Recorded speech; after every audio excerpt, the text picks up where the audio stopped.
Knowledge story channel میں خوش آمدید۔ ایک دفعہ کا ذکر ہے کہ کسی جنگل میں ایک چڑیا کا گھونسلہ تھا۔ اسی جنگل میں ایک تتلی بھی رہتی تھی۔ تتلی کو اپنے رنگ برنگی پروں پر بہت غرور تھا۔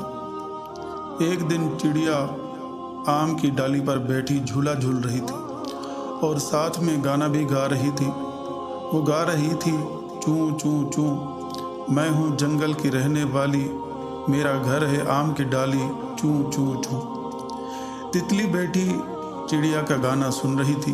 وہ بولی، ارے چڑیا، بس آواز ہی آواز ہے تمہارے، مجھے دیکھو کہ کتنی اچھی شکل ہے، میری کہاں میرے نیلے اور سنہرے پر، اور کہاں تمہاری بھوری رنگت۔ چڑیا بولی، مجھے اللہ تعالیٰ نے جیسے بنایا ہے اللہ کا شکر ہے۔ درخت کے نیچے ایک بلی بھی تھی۔ ان کی باتیں سن کر اس کے کان کھڑے ہو گئے۔ چڑیا نے بلی سے کہا کہ میری آواز زیادہ خوبصورت ہے یا تتلی کی شکل؟ بلی نے کہا کہ مجھے بھوری کو نہ تو تتلی کی شکل نظر آتی ہے اور نہ ہی تمہاری آواز سنائی دیتی۔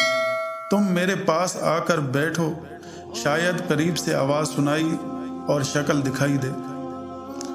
درخت کی ڈال پر طوطا بیٹھا ہوا تھا۔ وہ یہ باتیں سن کر بہت ہنسا اور بولا، ارے چڑیا، بلی کو نہ تو تمہاری آواز اچھی لگتی ہے اور نہ ہی تتلی کی شکل اچھی لگتی۔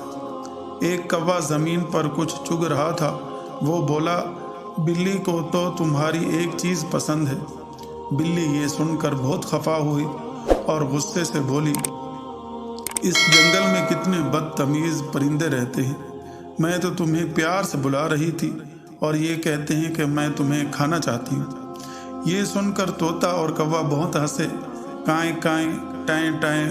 ابھی کوا اور طوطا دونوں باتیں کر ہی رہے تھے کہ بلی نے موقع پا کر تتلی پر حملہ کرنے لگی، جو کہ پاس بیٹھی تھی۔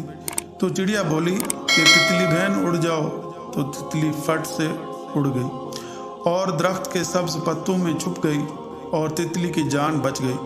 تو تتلی چڑیا کے پاس گئی اور بہت شرمندہ ہوئی اور معافی بھی مانگی اور بولی، اللہ تعالیٰ نے کسی کو بھی بغیر مقصد کے پیدا نہیں کیا۔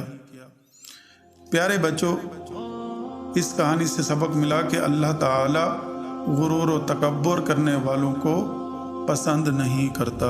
ویڈیو اچھی لگے تو لائک کریں، اپنے دوستوں کے ساتھ شیئر کریں، چینل کو ضرور سبسکرائب کریں۔